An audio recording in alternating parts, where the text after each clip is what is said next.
নমস্কার বন্ধুরা, স্বাগত আর দুনিয়াতে সবাইকে ওয়েলকাম জানাই। আজ আমি বানাবো নতুন স্বাদে পাট শাকের ভাজা। রেসিপিটা দেখুন, আপনাদের খুব ভালো লাগবে। পাট শাকের ভাজা বানানোর জন্য আমি নিয়েছি 2 আঁটি পাট শাক। পাট শাকগুলো ভালোভাবে প্রথমে বেছে ধুয়ে পরিষ্কার করে জল ঝরিয়ে নিয়েছি পাট শাকের থেকে। এরপর ছোট ছোট করে কেটে নিয়েছি পাট শাক। এভাবে কেটে নিলে পাট শাকটা তাড়াতাড়ি সেদ্ধ হয়ে যাবে। এবার গ্যাস অন করে কড়াইয়ের মধ্যে কেটে নেওয়া পাট শাক সব দিয়ে দেব, আর দেব সামান্য পরিমাণ লবণ আর অল্প হলুদ গুঁড়ো। পাট শাকে অনেকটা পরিমাণ জল ওঠে, তাই জল দেওয়ার কোনো প্রয়োজন নেই।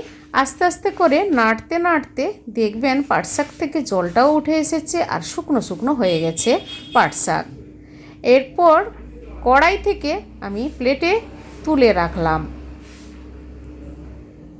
এবার পাট শাক আমি ভাজা বানাবো।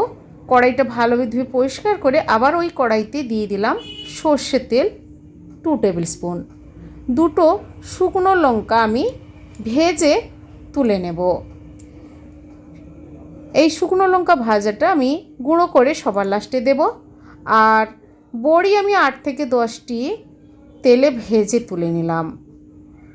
ওই কড়াইতে কালো জিরে, কালো সর্ষে আর সামান্য গোটা জিরে। এরপর দিয়ে দেব কোচানো রসুন।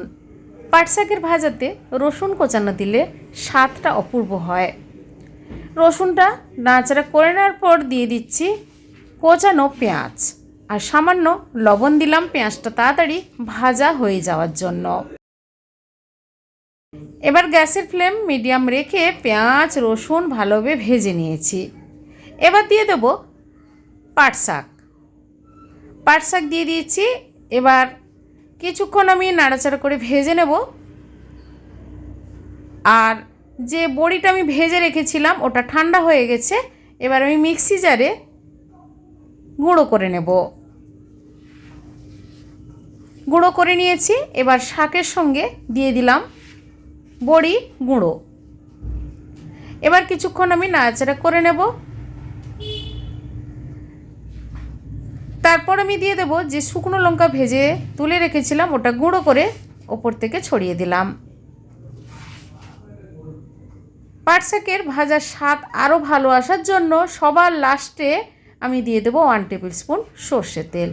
ব্যাস তৈরি হয়ে গেল পাট শাক বড়ি দিয়ে ভাজা।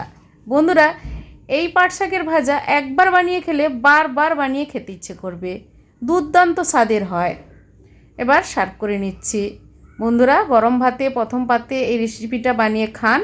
আর আজকের এই রেসিপিটি কেমন লেগেছে কমেন্ট করে অবশ্যই জানাবেন, লাইক করবেন আর আমার চ্যানেলটি বন্ধুরা সাবস্ক্রাইব করে নেবেন এরকম দারুণ দারুণ রেসিপি জানতে হলে। আজ এই পর্যন্ত, আবার হাজির হব যে কোনো সময় নতুন কোনো রেসিপি নিয়ে। সবাই ভালো থাকুন, সুস্থ থাকুন। ধন্যবাদ।